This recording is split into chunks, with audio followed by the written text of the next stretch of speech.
ಕೇಂದ್ರ ಸರ್ಕಾರನ ನಾವು ಕೊಟ್ಟು ಮಾಡಿ ತೋರಿಸಿ ನಮಗೇನು ಮಾಡಿಲ್ಲ. 2018ರಲ್ಲಿ ಈಗ ಇವ್ರ ಜೊತೆನೇ ನಾನು ಸರ್ಕಾರ ಮಾಡಿದ್ದೆ. ಒಡದಲ್ಲಿ ಆಗಬಾರ್ದೇನಂತ ನಾವು ಹೇಳ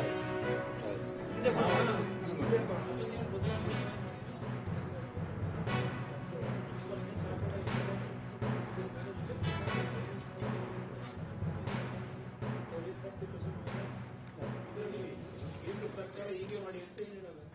ರಾಜ್ಯಗಳು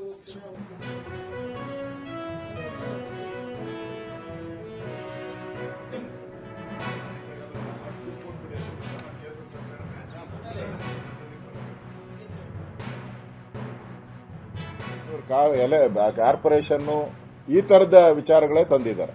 ಅದನ್ನ ನೀವೆಲ್ಲ ಹೇಳಿದ್ದು 30 ನಾರಾಯಣ ಸ್ವಾಮಿ ಅವರು ಎಲ್ಲ ಬಿಲ್ಗಳು ಈಗ ಅಲ್ಲಿ ಅಧಿವೇಶನನೇ 8 ದಿನಕ್ಕೆ ನಿಂತಿದೆ. ಅದಕ್ಕೆ ನಾವು 20 ದಿನ ಆದರೂ ವಿಧಾನಸಭಾ ಅಧಿವೇಶನ ನಡೆಸಬೇಕು ಅನ್ನೋ ಡಿಮ್ಯಾಂಡ್ ಅನ್ನ ನಾವು ಈ ಅಧಿವೇಶನದಲ್ಲಿ ಇಡ್ತಾ ಇದ್ದೀವಿ. ಆದರೆ ಇದುವರೆಗೂ ಅವರು 2.5 ವರ್ಷದಲ್ಲಿ ಕೊಟ್ಟಂತ ಉತ್ತರ ಕರ್ನಾಟಕಕ್ಕೆ ಏನು ಭರವಸೆ ಕೊಟ್ಟಿದ್ರು, ಕೈಗಾರಿಕೆ ತರ್ತೀನಿ, ಶಾಲೆಗಳು ಮಾಡ್ತೀರಿ, ನೀರಾವರಿ ಯೋಜನೆಗೆ ಹಣ ಕೊಡ್ತೀರಿ ಅಂತ ಎಲ್ಲ ಮೋಸ ಮಾಡಿದ್ದಾರೆ. ಆದ್ರಿಂದ ಈ ಸರ್ಕಾರ ಉತ್ತರ ಕರ್ನಾಟಕಕ್ಕೆ ದ್ರೋಹ ಬಗ್ದಿದೆ.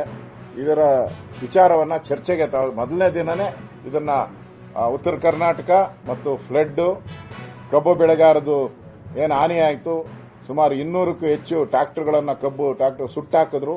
ಬಂದೋಬಸ್ತ್ ಕೊಡಕ್ಕೆ ಯೋಗ್ಯತೆ ಇಲ್ಲದ ಸರ್ಕಾರ ಇದು.